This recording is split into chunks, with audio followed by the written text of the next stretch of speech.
Video 1 में पाठ 5 का तीसरा श्लोक बताया गया था। अब इसका चौथा श्लोक बताया जा रहा है। यह श्लोक संस्कृत के ग्रंथ सुभाषित रत्न भांडागारम से लिया गया है। श्लोक इस प्रकार है। पिबन्ति नद्यः स्वयमेव न अम्भः स्वयं न खादन्ति फलानि वृक्षाः नदन्ति सस्यं खलु वारिवाहः परोपकाराय सतां विभूतयः। श्लोक का अन्वय इस प्रकार है।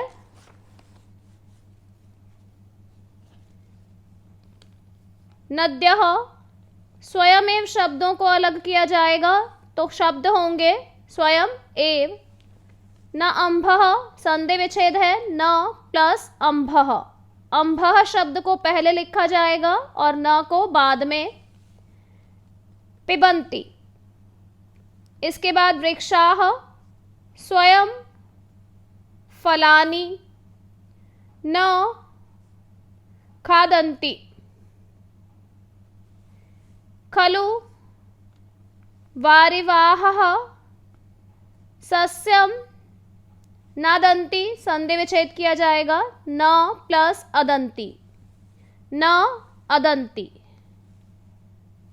एवं शब्द को श्लोक का अर्थ पूरा करने के लिए लिखा गया है।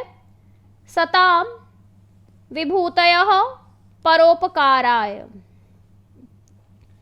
अन्वय के अनुसार श्लोक का हिंदी में अर्थ इस प्रकार है। नद्यः नदियाँ, स्वयं स्वयं अर्थात खुद, एव ही अपना, अम्भः जल या पानी, न नहीं पिबन्ति पीती हैं। नदियाँ स्वयं ही अपना पानी नहीं पीती हैं।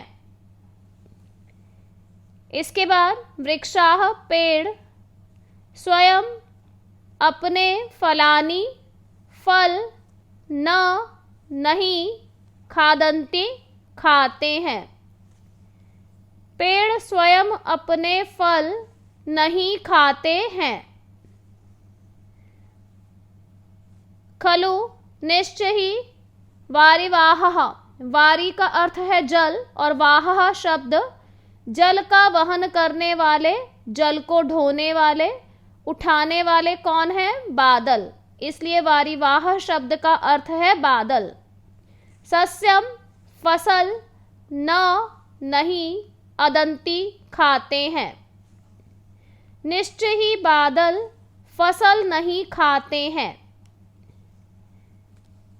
सताम, पहले शब्द लिखा गया है एवं, इसी प्रकार सताम सज्जनों की, विभूतयः संपत्तियां, परोपकाराय परोपकार के लिए होती हैं। इसी प्रकार सज्जनों की संपत्तियां परोपकार के लिए होती हैं। श्लोक का भाव यह है कि नदियां, पेड़, बादल ये सभी दूसरों का उपकार करते हैं। नदियां दूसरों को जल देती हैं लेकिन अपना जल नहीं पीती हैं। वृक्ष, पेड़ दूसरों को फल देते हैं, स्वयं नहीं खाते हैं। इसी प्रकार बादल फसलों के लिए जल देते हैं परंतु वे फसल को नहीं खाते हैं। कहने का अर्थ है ये सभी दूसरों पर उपकार करते हुए बदले में उनसे कुछ नहीं लेते हैं।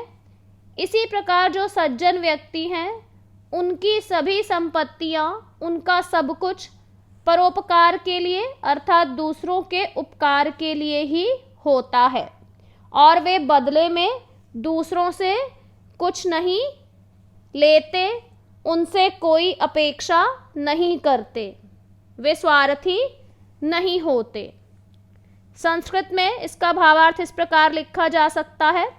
यथा, जिस प्रकार, जैसे, सकला प्रकृति ही, पूरी प्रकृति, परोपकारे, परोपकार में, संलग्ने, संलग्न है, लगी हुई, दृश्यते, दिखाई देती है, तथैव वैसे ही सज्जनानां सज्जनों की समृद्धयः संपत्तियां परोपकाराय परोपकार के लिए भवन्ति होती हैं, न तो स्वार्थाय न कि स्वार्थ के लिए। श्लोक का हिंदी अर्थ और भाव बताने के बाद इसके संस्कृत शब्दों का व्याकरण भाग स्पष्ट किया जा रहा है। पिबंती, यहां पा धातु लट लकार प्रथम पुरुष का बहुवचन है। यह एक क्रिया शब्द है। इसका कर्तृपद है नदियां। पीती हैं कौन? नदियां। इस प्रकार नद्यः कर्तृपद है। स्वयमेव, यहाँ पर स्वयं और एव दोनों शब्द अव्यय हैं। न अम्भः, न शब्द अव्यय है और अम्भः इसका पर्याय पद है जलम या वारी। इसके बाद शब्द है स्वयं, जो एक अव्यय पद है, न भी एक अव्यय पद है। खादंती, यह एक क्रिया शब्द है। यहाँ खाद धातु लट लकार प्रथम पुरुष बहुवचन है। इस क्रिया शब्द का कर्तृपद है वृक्षाः। नहीं खाते कौन? वृक्ष या पेड़, यह कर्तृपद है। फलानी, फल शब्द नपुंसकलिंग है, प्रथमा विभक्ति का बहुवचन है। नादंती, यहाँ न शब्द अव्यय है। अदंती क्रिया शब्द है जिसका पर्याय पद है खादंती। अदंती में अद धातु लट लकार प्रथम पुरुष का बहुवचन है। इस क्रिया शब्द का कर्तृपद है वारिवाह। नहीं खाते कौन? बादल। सस्यम का अर्थ है फसल। खलु, अवश्य ही, निश्चय ही, यह एक अव्यय पद है। परोपकाराय, यहां संधि विच्छेद है पर प्लस उपकाराय।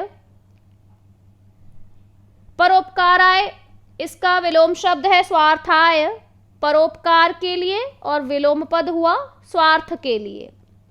सताम, इसका पर्याय पद है सज्जना नाम, सज्जनों का या सज्जनों की। विभूतयः, इसका पर्याय पद है समृद्धयः। इस प्रकार यह चौथा श्लोक पूरा किया गया है।